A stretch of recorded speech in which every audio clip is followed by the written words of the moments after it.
이를 확인한 교직원은 반드시 경찰에 신고할 의무가 발생하게 됩니다. 따라서 그냥 학교에서 유야무야 처리가 되던 시절은 지나간 것이죠.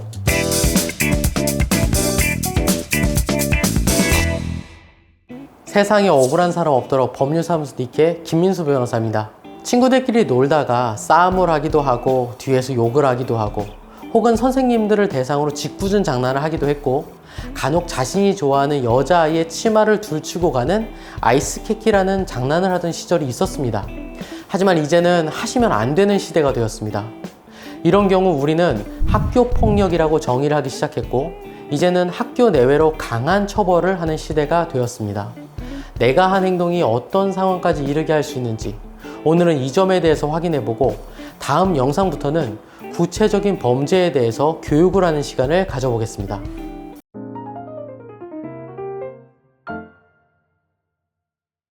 먼저 학교폭력이란 단순히 학교 내외에서 누군가를 괴롭히는 일만을 말하는 것이 아닙니다.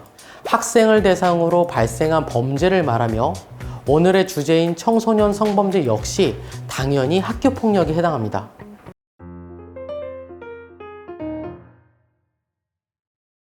만약 학교폭력으로 사안이 조사될 경우 성범죄 혐의가 인정될 경우에는 이를 확인한 교직원은 반드시 경찰에 신고할 의무가 발생하게 됩니다.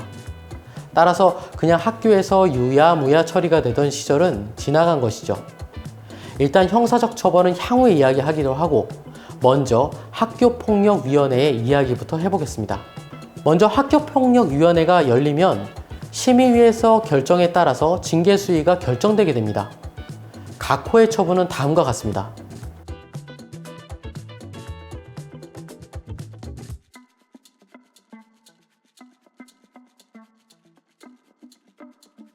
이런 처분이 결정되면 조금씩 차이는 있겠으나 결론적으로는 대입이나 향후 취업에도 문제가 되도록 정책이 지속적으로 개정되고 있습니다.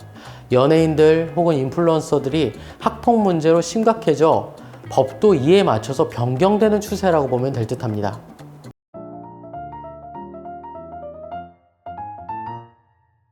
형사처벌은 청소년이기에 보통 두 가지로 나뉩니다. 먼저 소년부 송치, 그리고 일반적인 형사재판입니다. 소년부 송치부터 말씀드릴게요. 소년부 송치가 될 경우 일단 결론적으로 전과는 발생하지 않습니다. 그러나 소년부 송치라 해도 소년원으로 보내질 가능성이 존재하며 사안의 경중에 따라 달라지겠지만 1에서 2년간 보호관찰소의 보호관찰을 받으며 살아가야 하는 경우도 있습니다. 또한 소년부 송치 첫 재판날 소년분류심사원이라는 곳을 갈 가능성도 있습니다. 소년분류심사원에 가는 것을 속칭 저희는 담궜다 뺀다 라는 표현을 하는데요.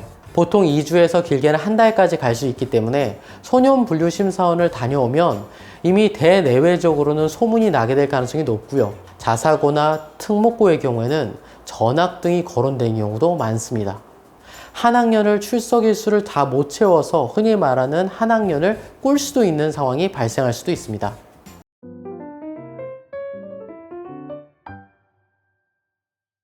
형사재판의 경우 성범죄는 징역형을 기본으로 하며 신상정보의 등록 그리고 신상정보의 공개, 심지어 전자발찌나 취업 제한 등의 처분이 따라오며 사실 성범죄 전과자가 될 경우에는 공무원을 비롯한 대부분의 직역에서 안 좋은 선입견을 가질 수밖에 없기 때문에 정말 인생에 있어서는 최악의 오점이 될 수도 있습니다.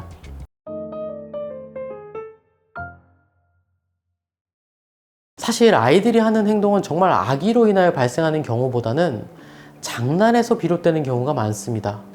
그러나 시대가 바뀌었고 제도와 법이 바뀌면서 아이들도 이제는 무조건적으로 보호를 받을 수는 없습니다. 자신의 행동 하나하나가 얼마나 큰 문제가 될지는 이제 아이들도 잘 알고 있어야 합니다. 사무실에서 진행한 사건 중에 정말 억울하게 문제가 된 상황도 있었습니다.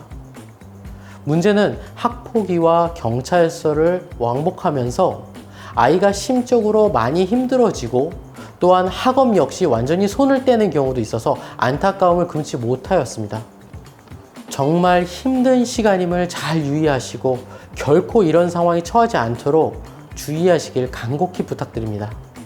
다음 영상부터는 구체적인 성범죄별 예방교육을 진행할 것이며 이때는 형사처벌을 중심으로 진행해 보도록 하겠습니다. 세상에 억울한 사람이 없도록 법률사무소 니케 김민수 변호사였습니다. 감사합니다.